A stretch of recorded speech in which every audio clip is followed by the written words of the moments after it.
मसँग धेरै बोल्ने कुराहरू छैन, ठुल्ठुलीहरू त छन् तर पनि समय छैन, त्यही भएर सर्टकटमा म आफ्नो कुराहरू राख्न अनुमति चाहन्छु। गल्ती भएमा अघि माफी दिनुहोला।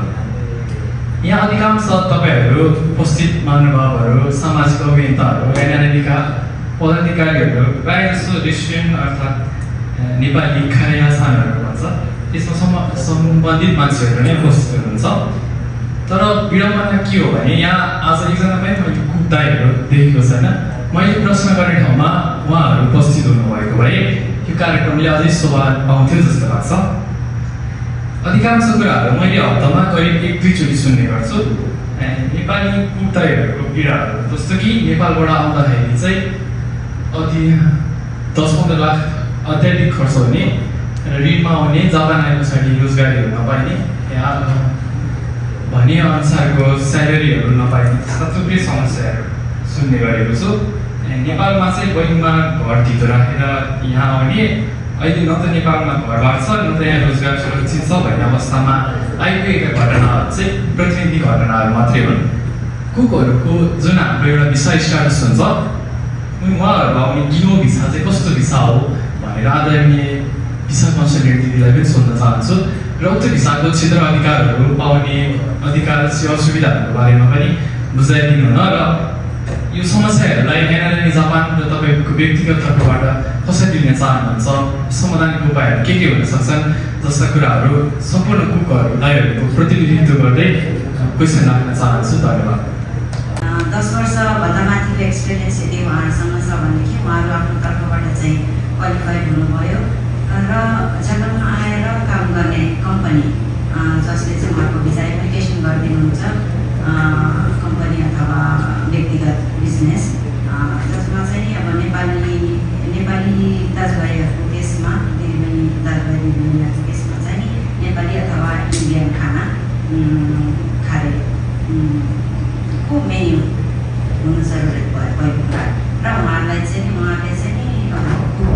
को काम किचनमा काम गर्नुपर्ने हुन्छ र त्यो सँगसँगै उहाँहरूलाई चाहिँ जापानमा काम गर्नुको लागि कन्ट्र्याक्ट पेपर, एग्रिमेन्ट पेपर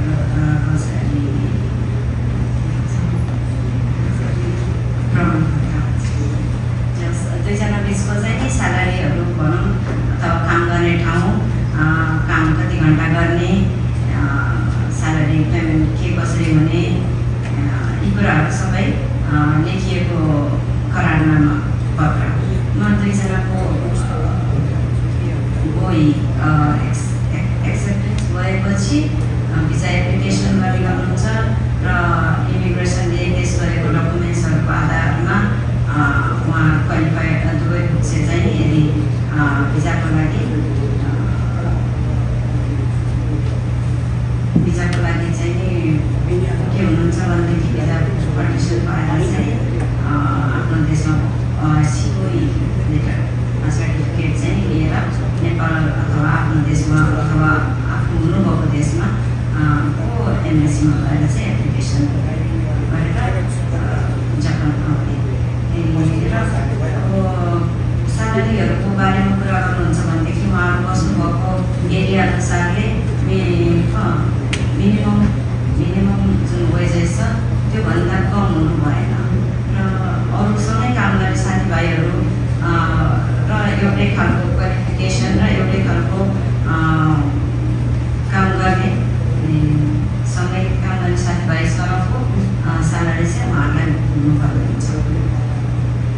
भिजाको लागि चाहिँ नि यति नै भयो। क्वेसन के भन्दै हुनुहुन्थ्यो?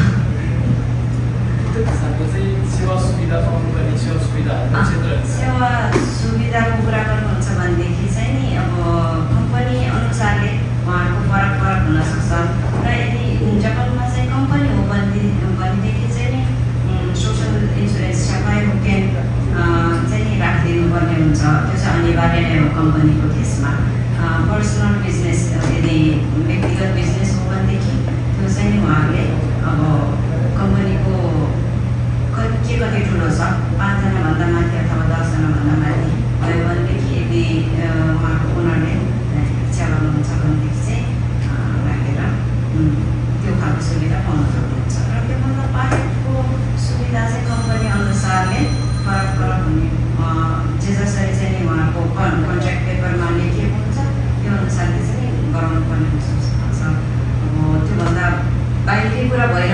संस्था हो भनेदेखि चाहिँ के भन्न सक्दिनँ, नियममा लेखिएको कुरा अनुसार हुनुपर्छ भन्ने चाहिँ मेरो भनाइ।